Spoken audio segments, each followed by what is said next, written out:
নমস্কার বন্ধুরা, আজকে সামুদ্রিক ছোট মাছের একটা রেসিপি নিয়ে চলে আসলাম আপনাদের সামনে।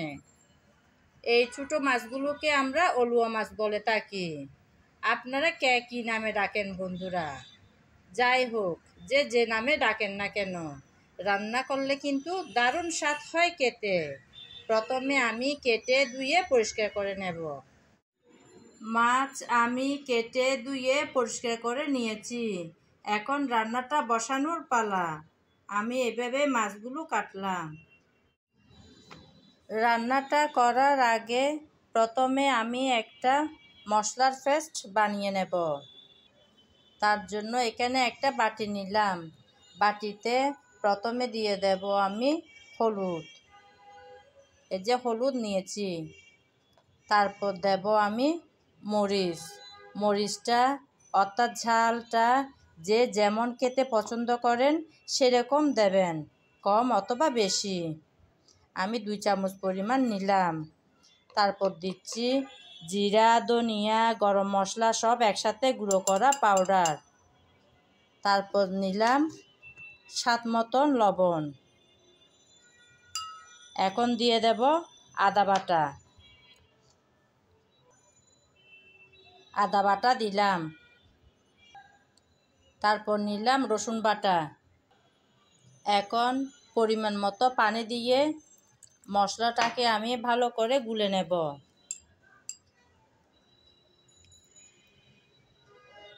রান্নার মধ্যে বাটা মশলা হলে কিন্তু বেশি ভালো হয় রান্নাটা। যদি বাটা মশলা করা না হয় তাহলে এভাবে আগে একটু মশলার পেস্টটা রেডি করে নিলে, আগে থেকে মশলা ভিজিয়ে নিলে অনেক ভালো হয় রান্নাটা। তাই আমি এভাবে আগে থেকে মশলা পানি দিয়ে এভাবে ভিজিয়ে নিলাম। মশলাটা রেডি হয়ে গেল। এখন রান্নাটা বসানোর পালা। রান্নাটা বসানোর জন্য চুলায় আমি আগে থেকে একটা প্যান বসিয়ে তাতে পরিমাণ মতো তেল দিয়েছিলাম। তেল গরম হয়ে গেল। গরম তেলে এখন দিয়ে দিলাম পেঁয়াজ কুচি। আমি নেড়ে চেড়ে কিছুক্ষণ ভেজে নেব। সুন্দর একটা সুগন্ধ ছড়ালে ভাজা বন্ধ করে দেব। কিছুক্ষণ নেড়ে চেড়ে পেঁয়াজ ভেজে নিলাম। সুন্দর একটা ফ্লেভার ছড়াচ্ছে। এখন দিয়ে দেব আগে থেকে রেডি করে রাখা মশলার পেস্ট। এই যে এটা এখন দিয়ে দিচ্ছি।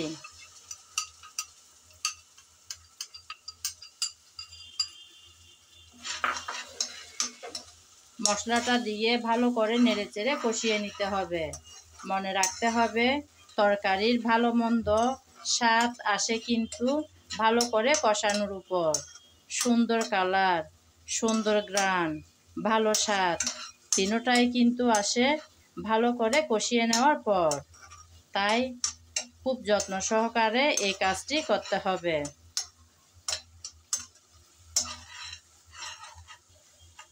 আমি কিছুক্ষণ নেড়েচেড়ে ভালো করে মশলা কষিয়ে নিলাম।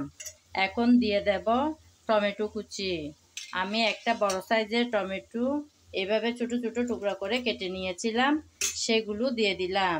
তারপর দিচ্ছি কাঁচামরিচ ফালি করে রেখেছি সেগুলো। এখন টমেটো, কাঁচামরিচ ভালো করে মশলার সাথে নেড়েচেড়ে কষিয়ে নেব। কিছুক্ষণ আমি নেড়েচেড়ে ভালো করে কষিয়ে নিলাম টমেটোটাকে। আমি সামান্য ধনেপাতা দিয়ে দেব এই মশলার সাথে। আমি ধনেপাতা কুচি কেটে রেখেছিলাম, ওখান থেকে কিছুটা ধনেপাতা এখন দিয়ে দিলাম। আরও কিছুটা রেখে দিয়েছি পরে ব্যবহার করব বলে। প্রথমে কিছুটা দিলাম কারণ এই মশলার সাথে যেন সুন্দর একটা ফ্লেভারের কাজ করে সেজন্য। আপনারা এরকম করেন কি না জানি না, কিন্তু একবার ট্রাই করে দেখিয়েন। মশলার সাথে একটু ধনেপাতা যদি আগে দেওয়া হয় না, তাহলে মশলার সুন্দর একটা ফ্লেভার ছড়ায়। সেজন্য আগে একটু দিয়ে দিলাম। প্রায় অনেকক্ষণ যাবৎ নেড়েচেড়ে ভালো করে কষিয়ে নিলাম। টমেটো একদম নরম হয়ে আসছে। দেখুন বন্ধুরা, মশলা থেকে তেল ছেড়ে দিল। এতেই বোঝা যাচ্ছে মশলা ভালো করে কষানোটা হলো। আর টমেটোটাও ভালো করে সিদ্ধ হয়ে গেল, নরম হয়ে আসছে। এখন দিয়ে দেব আগে থেকে রেডি করা মাছগুলো। আমি তো আজকের মাছটা কাঁচায় রান্না বসিয়ে দিলাম। যারা কাঁচা মাছ খেতে পছন্দ করেন না তারা রান্নাটা বসানোর আগে লবণ আর হলুদ মাখিয়ে মাছটা তেল থেকে ভেজে তুলে নিতে পারেন, তারপর রান্নাটা বসাতে পারেন। আমি নেড়েচেড়ে ভালো করে একটু মাছটাকে কষিয়ে নিচ্ছি। শুরুতেই কিন্তু ভালো করে নেড়েচেড়ে দিতে হবে, কারণ এগুলো ছোটো মাছ এবং নরম মাছ।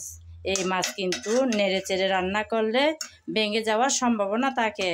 সেজন্য চুলায় দেওয়ার সঙ্গে সঙ্গে শুরুতে ভালো করে নেড়েচেড়ে নিতে হবে। আমি ভালো করে নেড়েচেড়ে নিলাম। এখন কিছুক্ষণের জন্য ঢেকে দিলাম। আমি ঢাকনা দিয়ে কিছুক্ষণ ভালো করে কষিয়ে নিয়েছি। আর কষাতে হবে না। এখন আমি কিছুটা পরিমাণ পানি দিয়ে দেব। মশলার বাটিটা ধুয়ে সামান্য পানি দেব, খুব বেশি দেব না। ঝোলটা হবে মাছের গায়ে গায়ে। তো আমি এখন এই পরিমাণ পানি দিয়ে আবারও কিছুক্ষণ ঢেকে রান্না করে নেব। ঢাকনা দেওয়ার আগে দিয়ে দেব ধনেপাতা কুচি। ধনেপাতা কুচিটা দিয়ে আবারও আমি প্রায় 5-6 মিনিটের মতন রান্না করে নেব।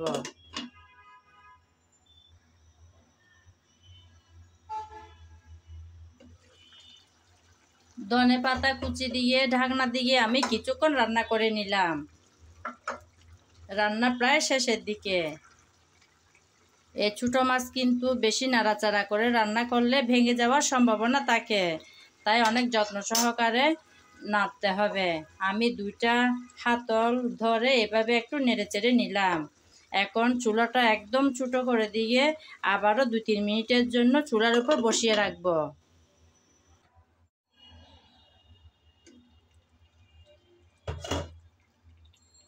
আমি চুলাটা ছোটো করে দিয়ে কিছুক্ষণ চুলার উপর বসিয়ে রেখেছিলাম। দেখুন বন্ধুরা, রান্না কিন্তু একদম রেডি। একদম ঘরে থাকা উপকরণ দিয়ে অল্প সময়ে রেডি করে নিলাম মজাদার সামুদ্রিক ছোটো মাছ। আমার আজকের রেসিপি যদি আপনাদের ভালো লেগে থাকে তাহলে আমার চ্যানেলটি সাবস্ক্রাইব করে আমার সাথে থাকবেন। আর যদি ফেসবুক পেজে দেখে থাকেন তাহলে পেজটি ফলো করে দেওয়ার অনুরোধ রইল। আজ এ পর্যন্ত। সবাই ভালো থাকবেন। নমস্কার।